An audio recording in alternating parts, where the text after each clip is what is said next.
Aici este tatăl meu cu mama mea când s-au căsătorit în anul 1938. Aici, în Brașov, a avut loc căsătoria.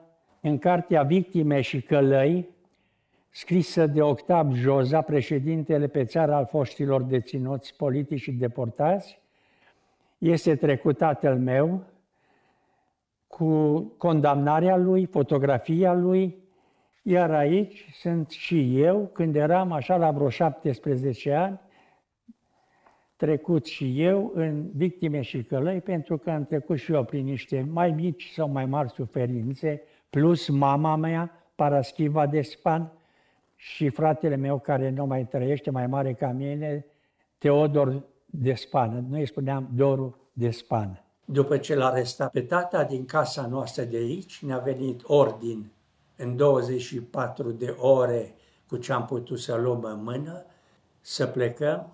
Ne-a pus, nu pe noi, că eram minori, să semnăm pe mama că plecăm de bunăvoie din casă, miliția, cu un militar și cu un civil. Țin minte că mama cobora pe trepte plângând și mângâia pereții de durere. Am scris multe poezii acolo referitor la domiciliul nostru forțat. Acolo ne-a primit miliția, ne-a preluat miliția. 3 zile am stat, țin minte, Unde anume? La Blaj. Am locuit într-o pivniță, chiar într-o pivniță, sub pământ așa. De mâncare nu aveam de unde. Foarte puțin mâncam și seara n-avea aproape nimic să ne dea. Și zic, mamă, ce mâncăm astăzi seara? Ce mâncați mâine, mamă? Am slăbit, ca un schelet am ajuns.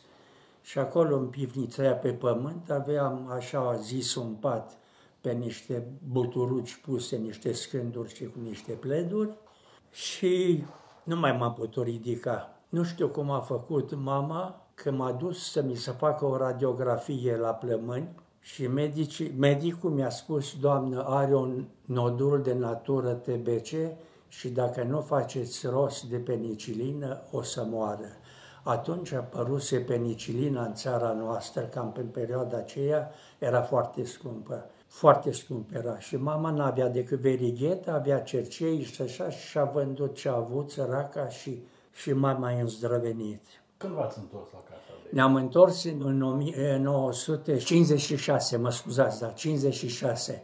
Și tatăl meu s-a întors cu amnistia în 1964, în iulie. Cum a fost întâlnirea cu tatăl? Întâlnirea a fost formidabil de emoționantă, a fost, vă spun. Și când a venit, eu eram la soția mea în vizită, eram în timpul zilei și știam toți că vine și mi-a dat telefon acolo că a venit tata. Eu eram aproape plângând în autobuz, am venit și când m-a văzut, era acolo în camera aia, că numai într-o singură cameră mai intrasem, o să vă spun așa, pe fotoliu. Și el mă întreabă, zice, tu care ești, Doru sau Dan? Zic, sunt Dan, tată. Și mă întreabă, zice, ești comunist? Așa, aproape, zic, nu, tată, o să te convingi.